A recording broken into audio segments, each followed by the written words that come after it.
Hulagu Khan بہت ہی بڑا ظالم بادشاہ گزرا ہے کہ اس نے بہت سارے مسلمانوں کا قتل کیا ہے اور بہت سارے مسلمانوں کو اس نے ہلاک کیا ہے۔ یہ جب مسلمانوں یا کسی بھی انسان کو قتل کرتا تو اس کی کھوپڑیوں سے مینار بناتا اور یہ کہتا کہ مجھے ایسا کرنے سے بڑا سکون ملتا ہے، بڑا مزہ آتا ہے۔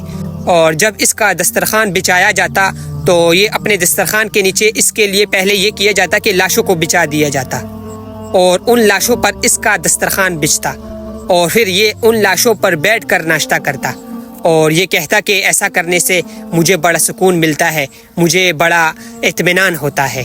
یہ اتنا ظالم بادشاہ تھا۔ ہلاکو خان کی ایک بیٹی تھی، ایک مرتبہ اپنے ساتھیوں کے ساتھ گشت کرنے کے لیے باہر نکلی تو وہ ایک بازار کے پاس سے گزری تو اس نے کافی ہجوم دیکھا، لوگوں کا کافی رش دیکھا۔ تو اس لڑکی نے لوگوں سے کہا کہ یہ رش کیسا ہے، یہ ہجوم کیسا ہے؟ تو لوگوں نے اسے بتایا کہ یہاں ایک مسلمانوں کا عالم ہے جو لوگوں کو درس دے رہا ہے، دین کی دعوت دے رہا ہے، تو اس وجہ سے یہ ہجوم اور رش لگا ہوا ہے۔ تو ہلاکو خان کی بیٹی نے کہا کہ اس عالم کو میرے دربار میں پیش کرو، میں اس سے ملنا چاہتی ہوں۔ تو اس عالم کو اس کے دربار میں پیش کیا گیا تو لڑکی نے کہا کہ کیا تم اللہ تعالیٰ کو مانتے ہو؟ تو اس عالم نے کہا کہ ہاں، میں اللہ تعالیٰ کو کیوں نہیں مانتا، میرا تو اللہ تعالیٰ پر ایمان ہے، کیوں نہیں مانتا؟ ہاں، میں مانتا ہوں اللہ تعالیٰ کو۔ تو اس لڑکی نے عالم سے پوچھا کہ یہ بتاؤ کہ شکست اور غلبہ کس کے ہاتھ میں ہے؟ تو اس عالم نے کہا کہ شکست اور غلبہ اللہ تعالیٰ کے ہاتھ میں ہے۔ تو اس لڑکی نے کہا کہ تم خود کہہ رہے ہو کہ شکست اور غلبہ اللہ تعالیٰ کے ہاتھ میں ہے، اس کا مطلب یہ ہے کہ اللہ تعالیٰ کو ہم بہت ہی زیادہ محبوب ہیں، آپ کے اللہ تعالیٰ کو ہم بہت ہی زیادہ پسند ہیں، اسی لیے تو اللہ تعالیٰ نے شکست اور غلبہ ہمارے ہاتھ میں دیا ہوا ہے، ہم جیسے لوگوں کو آپ کے اوپر مسلط کیا ہوا ہے۔ تو اس عالم نے کہا کہ نہیں، میں تمہیں ایک مثال دیتا ہوں۔ اس عالم نے کہا کہ کیا تم نے چرواہے کو دیکھا ہے؟ تو اس لڑکی نے کہا کہ ہاں، میں نے دیکھا ہے۔ تو اس عالم نے کہا کہ کیا ان کے پاس کتنا بڑا ریوڑ ہوتا ہے، بھیڑ بکریاں کتنی زیادہ ایک ریوڑ میں ہوتی ہے؟ اس لڑکی نے کہا کہ ہاں، لا تعداد بکریاں ہوتی ہیں۔ تو پھر اس عالم نے کہا کہ ان بکریوں کے ساتھ اور کیا ہوتا ہے، اور کون سا جانور ان بکریوں کے ساتھ چلتا ہے؟ تو اس لڑکی نے کہا کہ ان کے ساتھ ایک اور جانور کتا ہوتا ہے۔ تو عالم نے کہا کہ وہ کتا ان کے ساتھ کیوں چلتا ہے، کس لیے اس چرواہے نے اس کتے کو رکھا ہوتا ہے؟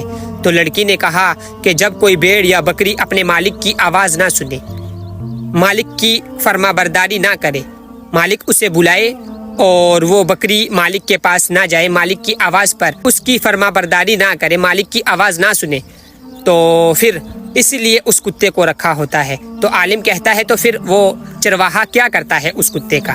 تو لڑکی نے کہا کہ جب بھیڑ یا بکری بٹک جائے، کہیں اور جانے لگ جائے، تو وہ چرواہا اس کتے کو اپنے بھیڑ بکریوں کے پیچھے چھوڑ دیتا ہے۔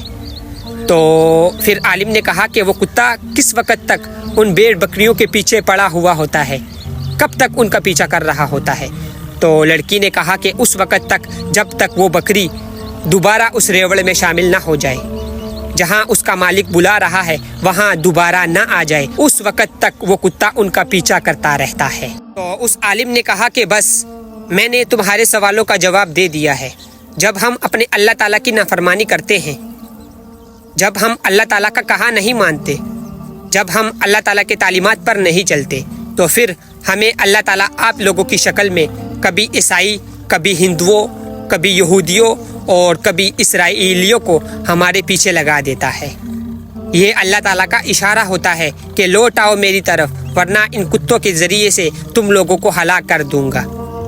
بس ہم اللہ تعالیٰ کی فرما برداری نہیں کرتے، بس ہم اللہ تعالیٰ کا کہا نہیں مان رہے، ہم نے اپنے اللہ تعالیٰ کو آج کل ناراض کیا ہوا ہے، بس اسی وجہ سے اللہ تعالیٰ نے ہمیں آپ جیسے ظالموں کو ہمارے پیچھے لگا دیا ہوا ہے۔ پیارے دوستو، آج کے اس واقعے سے ہمیں کیا سبق ملتا ہے کہ آج مسلمان کیوں ذلیل و خوار ہو رہا ہے، مسلمان کیوں ظلم کی چکی میں پس رہا ہے، مسلمانوں کا خون کیوں سستا ہو گیا ہے، کیوں مسلمان کو مسلمان نہیں سمجھا جاتا، مسلمان کو انسان نہیں سمجھا جاتا۔ جب کسی ہندو کا قتل ہوتا ہے تو پوری دنیا بول اٹھتی ہے، تڑپ اٹھتی ہے، لیکن آج کتنا عرصہ ہو گیا، فلسطین کے مسلمان کتنے پس گئے، لیکن کوئی بھی مسلمان نہ اٹھا۔ یہ کیا وجہ ہے؟ یہ یہی وجہ ہے کہ ہم نے اپنے رب کو ناراض کر دیا ہے، ہم نے اپنے پیارے اللہ تعالیٰ کو ناراض کیا ہوا ہے، اسی لیے تو ہمارے اوپر اللہ تعالیٰ نے ان ظالموں کو مسلط کر دیا ہے۔ پیارے دوستو، لوٹ آئیے اپنے رب کی طرف، اپنے اللہ تعالیٰ کو راضی کر لے، اور اس پیغام کو ثواب کی نیت سے جتنا ہو سکے زیادہ سے زیادہ ضرور شیئر کریے۔ جزاک اللہ۔